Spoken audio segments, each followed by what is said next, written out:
नमस्कार दोस्तों, आपका हमारे चैनल में बहुत बहुत स्वागत है। मैं हूं गौरव और आज हम इस वीडियो में काल सर्प दोष के बारे में जानने वाले हैं। देखिए, काल सर्प दोष क्या होता है, पहले ये समझते हैं कि काल सर्प दोष जब राहु और केतु के अंदर सारे ग्रह आ जाते हैं तो उसे हम काल सर्प दोष बोलते हैं। कि राहु और केतु छाया ग्रह है और ये एक दूसरे के सामने हमेशा बैठते हैं, और जब सारे ग्रह इनके अंदर एक साइड पे आ जाते हैं तो उसे राहु और केतु के कारण होने वाले काल सर्प दोष को बोला जाता है। देखिए, ये जो दोष होता है इसमें जो सातों ग्रह बचते हैं वे अपना प्रभाव खुद का नहीं दे पाते हैं।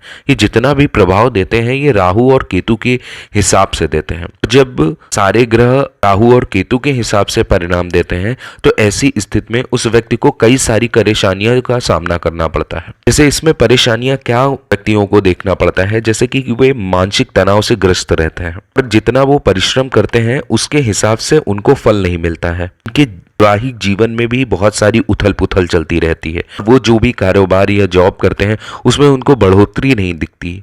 उनका जीवन जो है स्थिर रहता है, वे जल्दी जल्दी बदलाव की तरफ नहीं बढ़ पाते हैं। ऐसा क्यों होता है? क्योंकि ये काल सर्पदोष से ग्रसित रहते हैं। देखिए, ऐसा नहीं होता है कि काल सर्पदोष हमेशा बुरे प्रभाव देता है, क्योंकि देखिए काल सर्पयोग भी कई प्रकार का होता है। जैसे कि कलयुग काल सर्पयोग होता है, शंख चूड़ामणि काल सर्पयोग होता है, पद्म काल सर्पयोग होता है, महापद काल सर्पयोग होता है, तक्षक काल सर्पयोग होता है, शेषनाग काल सर्पयोग होता है। इसमें से कई सारे ऐसे काल सर्पयोग होते हैं जो अच्छा परिणाम भी देते हैं। जैसे कि इंदिरा गांधी की कुंडली में भी जो है काल सर्पदोष पाया गया था। गोपीनाथ मुंडे की कुंडली में भी देखिए काल सर्पदोष पाया गया था। ये कौन सा काल सर्पदोष हमारी जीवन में अच्छा प्रभाव देता है थोड़े ही उपाय करके, और कौन सा हमारे जीवन में बुरे प्रभाव देता है, इन सब के उपाय बारी बारी से हम लोग देखेंगे कि कैसे हम इनका उपाय करें और कहां हम उपाय करें जिससे हमें काल सर्पदोष से जल्दी ही राहत मिल जाए। देखिए, काल सर्पयोग के उपचार जानने से पहले हम लोग यह समझ लेते हैं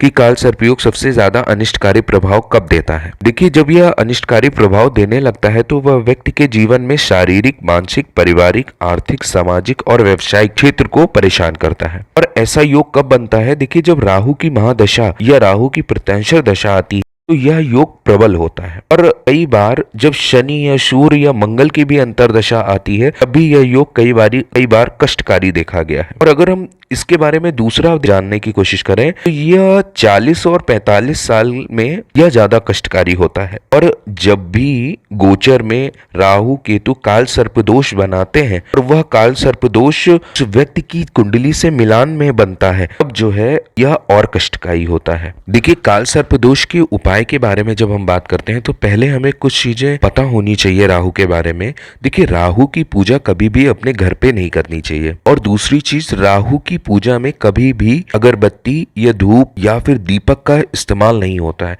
उसकी पूजा में हमेशा कपूर या फिर चंदन के इत्र का यूज होता है। और जब भी हम राहु की पूजा करते हैं तो उसमें हमें दान बहुत ही जरूरी होता है। पूजा खत्म होने के बाद हमें राहु का दान जरूर करना चाहिए। जब राहु काल चल रहा हो तब हमें राहु की पूजा करवानी चाहिए। और अगर उपाय हम देखें तो इसमें नाग नागिन की विशेष पूजा होती है, फिर उसे दूध में रखकर उसे बहते जल में प्रवाह किया जाता है जिससे काल सर्पदोष की शांति मिलती है। और यह जो पूजा होती है यह ज्यादातर शिव मंदिर में होती है। जब भी आप ये पूजा करवाएंगे तो किसी न किसी योग्य पंडित से इस पूजा को करवाएं जिससे आपको लाभ मिले। अगर दूसरे उपाय की बात करें तो शिव पंचाक्षर स्रोत का पाठ करना चाहिए अपने घर पर प्रतिदिन, और किसी शिव मंदिर में जाकर छोटा सा नाग नागिन को बनाकर उनके ऊपर चढ़ाना चाहिए। अगर तीसरे उपाय की बात करें, मसूर की दाल या फिर पैसे सफाई कर्मचारी को आप दें जिससे राहु की शांति मिलती है। देखिए, इनका उपाय आपको करते रहना चाहिए क्योंकि इनका प्रभाव धीरे धीरे आपके जीवन से कम हो जाता है।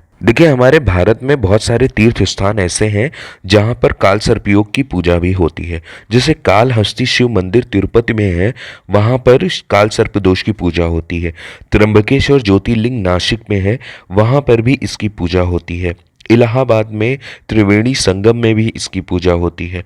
और त्रियुगी नारायणी मंदिर केदारनाथ में भी इनकी पूजा होती है। देखिए, ये कुछ ऐसे स्थान है जहां पर इन दोषों की पूजा बड़े ही आसानी से वहां के पंडित या पंडा जो होते हैं वह इसकी पूजा करवा देते हैं। आज के लिए इतना ही, और यदि आपकी कोई क्वेरी हो तो हम इंस्टाग्राम पे भी हैं, आप हमें फॉलो करें और वहाँ पे आप मैसेज कर सकते हैं आपकी जो भी क्वेरी हो। आई होप आपको यह वीडियो पसंद आई होगी। अगर आपको यह वीडियो पसंद आई तो प्लीज़ लाइक एंड सब्सक्राइब करें।